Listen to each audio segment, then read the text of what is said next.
Bank of பரோடால deputy head investor relation, defence banking advisor, deputy defence banking advisor இந்த பணியிடங்களுக்கு recruitment announcement கொடுத்திருக்காங்க. So அதை பத்தின கம்ப்ளீட் டீடைல்ஸ் இன்னைக்கு வீடியோல பார்த்துடலாம். So deputy head investor relations இந்த வேகன்சி வந்து ஒரு வேகன்சி இருக்கு. இதோட லொகேஷன் வந்து மும்பையா இருக்கும்.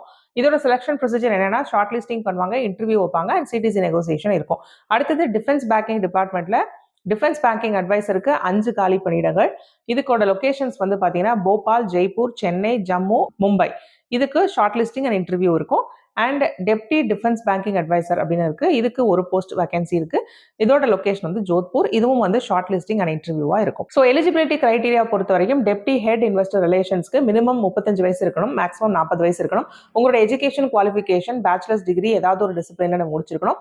அண்ட் அதாவது இதுவும் அதுவும் பண்ணிருக்கணும். And CA or MBA preferably in finance ஸ்ட்ரீம்ல பண்ணிருக்கணும். அண்ட் போஸ்ட் குவாலிஃபிகேஷன் எக்ஸ்பீரியன்ஸ் வந்து என்ன இருக்கணும் அப்படின்னா மினிமம் 12 இயர்ஸ் எக்ஸ்பீரியன்ஸ் இருக்கணும் பிஎஃப்எஸ்ஐ செக்டர்ல. அண்ட் இதுல வந்து 8 வருஷம் வந்து இன்வெஸ்ட்மெண்ட் பேங்கிங் இல்லைனா இன்ஸ்டிடியூஷனல் பேங்கிங் இல்லைனா இன்ஸ்டிடியூஷனல் சேல்ஸ்ல நீங்க ஒர்க் பண்ணிருக்கணும். அண்ட் இன்வெஸ்ட்மெண்ட் ரிசர்ச் இல்லைனா லார்ஜ் இன்ஸ்டிடியூஷன் பிளேயர்ஸ் கூட நீங்க நெட்வொர்க்கிங் எக்ஸ்பீரியன்ஸ் உங்களுக்கு இருந்துச்சு அப்படின்னா உங்களுக்கு முன்னுரிமை வழங்கப்படும். அடுத்தது டிஃபென்ஸ் பேங்கிங் அட்வைசருக்கு பாத்தீங்கன்னா மேக்ஸிமம் உச்சவரம்பு வந்து 60 வயசு வரைக்கும் உச்சவரம்பு உண்டு. ஏதாவது ஒரு டிசிப்ளின்ல நீங்க பேச்சுலர்ஸ் டிகிரி முடிச்சிருந்தீங்கன்னா போதுமானது. இப்போ வந்து லொகேஷன் வந்து பாத்தீங்கன்னா போபால், ஜெய்ப்பூர்ல யாரெல்லாம் போடுவாங்க அப்படின்னா ரிட்டையர் அஃபீஷியல்ஸ். இங்க வந்து பிரிகேடியர் ரேங்க்ல இந்தியன் ஆர்மில இருந்த ரிட்டையர் அஃபீஷியல்ஸ் அந்த இடங்கள்ல போஸ்ட் ஆகலாம். சென்னை பொறுத்த வரைக்கும் பிரிகேடியர் ரேங்க்ல இந்தியன் ஆர்மில இல்ல கமாடோர் இன் இந்தியன் நேவில இல்ல ஏர்ல கமாடோரா இருந்தவங்க இந்த பொசிஷன்ல சென்னையில வந்து பிளேஸ் ஆகலாம். அதே மாதிரி ரிட்டையர் அஃபீஷியல்ஸ் பிரிகேடர் கேட்டகரியில வந்து இந்தியன் ஆர்மி இல்லைன்னா ஏர் கமாடோரா இருந்தவங்க ஜம்முல பிளேஸ் ஆகலாம். அப்புறம் இந்தியன் நேவில கொமோடரா இருந்தவங்க மும்பைல பிளேஸ் ஆகலாம். டெப்டி டிஃபென்ஸ் பேங்கிங் அட்வைசருக்கு உச்சவரம்பு வந்து 57 வயசு.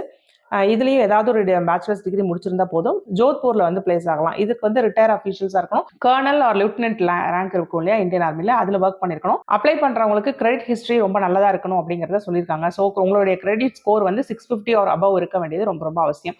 ஸோ உங்களுடைய ரோல்ஸ் அண்ட் ரெஸ்பான்சிபிலிட்டிஸ் என்னவா இருக்கும் அப்படிங்கிறத இந்த அஃபீஷியல் அனௌன்ஸ்மெண்ட்ல கொடுத்துருக்காங்க. அஃபீஷியல் அனௌன்ஸ்மெண்ட்டோட லிங்க் வந்து டிஸ்கிரிப்ஷன் பாக்ஸ்ல இருக்கு. கம்ப்ளீட்டா பார்த்து செக் பண்ணிக்கோங்க. ஸோ உங்களுக்கு சேலரி ரெமுனரேஷன் எவ்வளவு வரும் அப்படின்னா ஹெட் இன்வெஸ்டர் ரிலேஷன்ஸ்க்கு ரெமுனரேஷன் வந்து கேண்டிடேட்டோட குவாலிஃபிகேஷன் எக்ஸ்பீரியன்ஸை பொறுத்து கொடுக்கப்படும். ரொம்ப முக்கியமா நீங்க லாஸ்ட் என்ன சேலரிக்கு ஒர்க் பண்ணீங்க, அப்புறம் மார்க்கெட் பெஞ்ச் மார்க் என்ன, இதையும் வந்து பார்ப்பாங்க. டிஃபென்ஸ் பேங்கிங் அட்வைசரை பொறுத்த வரைக்கும் fixed compensation so 24 LPA and deputy defence banking அட்வைசரை பொறுத்த வரைக்கும் 18 LPA கிடைக்கும். ஸோ இது வந்து எப்படி எம்ப்ளாய் பண்ணுவாங்கன்னா கான்ட்ராக்ட் பீரியட் ஃபர்ஸ்ட் வந்து 3 இயர்ஸ் வந்து கான்ட்ராக்ட் பீரியடா இருக்கும். அப்புறம் 62 இயர்ஸை எட்டிட்டாலோ இல்லை 3 இயர்ஸ் முடிஞ்சிட்டாலோ அதுக்கப்புறமா ஒரு வருஷமா வந்து ரெனியூவல் பண்ணிக்கணும். பட் இதுல மொத்தமா வந்து டோட்டல் என்கேஜ்மெண்ட் பீரியட் வந்து 5 இயர்ஸை தாண்டாத மாதிரி பாத்துக்குவாங்க. அப்ளிகேஷன் ஃபீஸ் வந்து இந்த எல்லா போஸ்ட்டுக்குமே இருக்கு. ஸோ நீங்க ஜெனரல் கேட்டகரியில இருக்கீங்க, இடபிள்யூஎஸ் இருக்கீங்க இல்லைன்னா ஓபிசியா இருக்கீங்க அப்படின்னா 600 rupees பிளஸ் அப்ளிகேஷன் அதாவது plus applicable taxes and payment gateway charges ஏதாவது இருக்குன்னா அது வரும். சப்போஸ் நீங்க எஸ்சி எஸ்டி பிடபிள்யூடி அண்ட் உமன் கேண்டிடேட்டா இருக்கீங்கன்னா 100 rupees வந்து அப்ளிகேஷன் ஃபீஸ் பிளஸ் டாக்ஸஸ் வரும். அதே மாதிரி பேமெண்ட் கேட்வே சார்ஜஸ் தான் இருந்துச்சுன்னா அதுவும் வரும். ஸோ இந்த அப்ளிகேஷன் ஃபீஸ் அப்படிங்கிறது ஜஸ்ட் அப்ளிகேஷனுக்காக மட்டுமே கொடுக்கக்கூடிய ஃபீஸ். நீங்க ஷார்ட் லிஸ்ட் ஆனாலும் சரி, இன்டர்வியூ கால் ஃபார் பண்ணாலும் பண்ணப்படாட்டியும் இல்லை ரிட்டன் டெஸ்ட்டுக்கு அழைக்கப்பட்டாலும் படாட்டியும் இந்த அப்ளிகேஷன் ஃபீஸ் நீங்க பே பண்ணி ஆகும். செலக்ஷன் ப்ரொசீஜரை பொறுத்த வரைக்கும் ஃபர்ஸ்ட் உங்களுடைய அப்ளிகேஷன் பேசிஸ்ல உங்களை ஷார்ட் லிஸ்ட் பண்ணுவாங்க. அதாவது உங்களுக்கு எவ்வளவு எக்ஸ்பீரியன்ஸ் இருக்கு, நீங்க லாஸ்டா வந்து என்னென்னலாம் பண்ணிருக்கீங்க, எக்ஸ்ட்ரா எக்ஸ்பீரியன்ஸ் ஏதாவது இருக்கா அப்படிங்கிறதெல்லாம் பொறுத்து, அப்புறம் எந்த ஃபீல்டில் நீங்க ஒர்க் பண்ணிருக்கீங்க இதெல்லாம் பொறுத்து உங்களை ஷார்ட் லிஸ்ட் பண்ணுவாங்க. அதுக்கப்புறமா இன்டர்வியூக்கு கால் ஃபார் பண்ணுவாங்க, பர்சனல் இன்டர்வியூ. அது முடிச்சதுக்கு அப்புறமும் ஒரு ஷார்ட் லிஸ்டிங் இருக்கும். அதுல ஃபைனலா யாரை சூஸ் பண்றோம் அப்படிங்கிற டிசிஷன் அவங்க எடுப்பாங்க. ஸோ ஆக்சுவலா ஷார்ட் லிஸ்ட் பண்றவங்களே சப்ஸ்டான்ஷியல் அமௌண்ட் ஆஃப் கேண்டிடேட்ஸ் அவங்க ஷார்ட் லிஸ்ட் பண்ணுவாங்க. என்னதான் 7 போஸ்ட் தான் காலியா இருந்தாலும் நிறைய பேரை நாங்க ஷார்ட் லிஸ்ட் பண்ணுவோம். ஷார்ட் லிஸ்டிங்க்கு நிறைய பேரை பண்ணுவோம். அதுக்கப்புறம் வந்து இன்டர்வியூ கால் ஃபார் பண்ணிட்டு இன்டர்வியூக்கு அப்புறமா வந்து இன்டர்வியூல நீங்க நல்ல மார்க் வாங்கியிருக்கணும். ஸோ உங்களுடைய கரிக்குலம் இருக்கு இல்லையா, நீங்க வந்து என்னென்ன மாதிரி ஒர்க் பண்ணிருக்கீங்க, என்னென்ன ஃபீல்டில் உங்களுடைய ஸ்பெஷலைசேஷன் இருக்கு, இதை வச்சு ஒரு மார்க்கிங் போடுவாங்க. அதுக்கப்புறம் உங்களுடைய பர்சனல் இன்டர்வியூ வச்சு ஒரு மார்க்கிங் போடுவாங்க. ஸோ இது ரெண்டும் சேர்த்து அந்த வரக்கூடிய மார்க்ஸ்லையும் ஹை மெரிட்டா நீங்க இருக்கணும். அதுக்கப்புறம் தான் பர்சனல் இன்டர்வியூ நீங்க கிளியர் பண்ணீங்க அப்படின்னாலும் கூட அதுக்கப்புறம் வரக்கூடிய அந்த மெரிட் பேசிஸ்ல தான் ஃபைனல் செலக்ஷன் எடுப்பாங்க. இதுக்கு அப்ளை பண்றதுக்கான ப்ரொசீஜர் கம்ப்ளீட்லி ஆன்லைன் தான். ஸோ நீங்க இந்த வெப்சைட்டுக்கு போய்க்கோங்க, bankofbaroda.in /HTML அந்த வெப்சைட்டுக்கு போயிட்டு நீங்க ரெஜிஸ்டர் பண்ணிக்கணும். உங்களுக்கு பர்சனல் இமெயில் ஐடி அண்ட் ஒரு கான்டாக்ட் நம்பர் இருக்க வேண்டியது ரொம்ப ரொம்ப அவசியம். ஸோ அதுக்கு போயிட்டு உங்களுடைய பயோடேட்டா அண்ட் அப்ளிகேஷன், நீங்கள் வந்து உங்களுக்கு required documents, scanned photograph, signature, அப்புறம் மிச்ச சப்போர்ட்டிங் டாக்குமெண்ட்ஸ் இது எல்லாத்தையுமே வந்து அட்டாச் பண்ணிடுங்க. எல்லாமே ஃபைனலாக அட்டாச் பண்ணதுக்கு அப்புறமா எல்லாமே கரெக்டா இருக்கா அப்படிங்கறத ஃபைனலா செக் பண்ணிட்டு சப்மிட் பட்டன் கொடுத்துருங்க. சப்போர்ட்டிங் டாக்குமெண்ட்ஸ் அப்படின்னு வரும்போது உங்களுடைய எக்ஸ்பீரியன்ஸ் அண்ட் எக்ஸ்பர்டைஸ் சொல்ற சப்போர்ட்டிங் டாக்குமெண்ட்ஸ் மட்டும் இல்லாம டேட் ஆஃப் பர்த்க்கான ப்ரூஃப், கிராஜுவேஷன் சர்டிபிகேட் அந்த மாதிரி விஷயங்களும் நீங்க சப்மிட் பண்ற மாதிரி இருக்கும். அண்ட் எக்ஸ்பீரியன்ஸ் லெட்டர், இத்தனை வருஷம் ஒரு இடத்துல ஒர்க் பண்ணிருக்கேன் அப்படின்னு நீங்க சொல்றீங்க அப்படின்னா அதுக்கான எக்ஸ்பீரியன்ஸ் லெட்டர் கண்டிப்பா அட்டாச் பண்ணணும். அண்ட் நீங்க ஒர்க் பண்ண இடத்துல உங்களுடைய சிடிசியோட பிரேக்கப் காட்டுற டாக்குமெண்ட் அட்டாச் பண்ணணும். லேட்டஸ்ட் salary ஸ்லிப்பை வந்து அட்டாச் பண்ணணும். ஃபீஸ் பேமெண்ட்டும் நீங்க ஆன்லைன் அப்ளிகேஷன் அப்ளை பண்ற அந்த ப்ராசஸ்லயே வந்துடும். ஸோ ஆன்லைன்லயே நீங்க ஃபீஸ் வந்து பே பண்ணிக்கலாம். Debit card, credit card, net banking, யூபிஐன்னு சொல்லிட்டு எல்லா ஆப்ஷன்ஸுமே கொடுத்துருக்காங்க. இதுல எந்த ஆப்ஷன் உங்களுக்கு வசதியோ அதை சூஸ் பண்ணிக்கோங்க. உங்களுக்கு ஒரு ரெசிப்ட் வந்து கிடைக்கும்.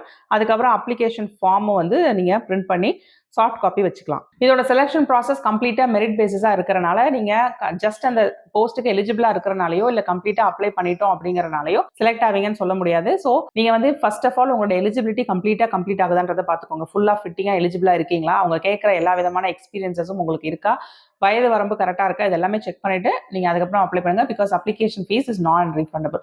அது மட்டும் இல்லாம நீங்க எலிஜிபிள் ஆயிட்டீங்கனாலே பத்தாது, அவங்க கூப்பிடக்கூடிய எல்லா விதமான procedures like personal interview and அதுக்கப்புறம் இருக்கக்கூடிய ஷார்ட் லிஸ்டிங்கும் நீங்க நல்ல விதமா பெர்ஃபார்ம் பண்ணணும். அப்பதான் வந்து இதுக்கு நீங்க செலக்ட் ஆக முடியும். அண்ட் இந்த செலக்ஷன் ப்ரொசீஜர், இன்டர்வியூ ப்ரொசீஜர் இது எல்லாத்துக்குமே வந்து அப்டேட்ஸ் உங்களுக்கு அந்த வெப்சைட்ல கொடுப்பாங்க. ஸோ அந்த வெப்சைட்டோட கேரியர் பேஜை நீங்க கான்ஸ்டன்டா வந்து செக் பண்ணிட்டே இருக்கணும். இந்த ரெக்ரூட்மெண்ட்டுக்கு அப்ளை பண்ணுறதுக்கான லாஸ்ட் டேட் December 10, 2024, அதாவது 10/12/2024. ஸோ ஆன்லைன் அப்ளிகேஷன் தான் அப்படின்னாலும் நீங்க சப்போர்ட்டிங் டாக்குமெண்ட்ஸ் நிறைய கலெக்ட் பண்ற மாதிரி இருக்கும். ஸோ தேவையான சப்போர்ட்டிங் டாக்குமெண்ட்ஸ்லாம் கலெக்ட் பண்ணிட்டு வெல் இன் அட்வான்ஸ் நீங்க அப்ளை பண்ணிடுறது நல்லது.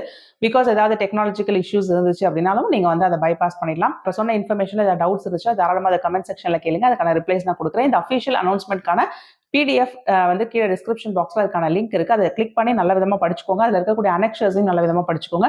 ஸோ தட் நீங்க எந்த டாக்குமெண்ட்ஸும் மிஸ் பண்ணாம அட்டாச் பண்றதுக்கும் ப்ராப்பரா உங்களுடைய அப்ளிகேஷன் ப்ராசஸை கோ த்ரூ பண்றதுக்கும் அது ஹெல்ப்ஃபுல்லா இருக்கும். Hope this helps. All the best. இதே மாதிரி இன்னொரு யூஸ்ஃபுல் தகவலோட நான் உங்களை அடுத்த வீடியோவில் சந்திக்கிறேன். Until then, it's bye from Jane. நன்றி, வணக்கம்.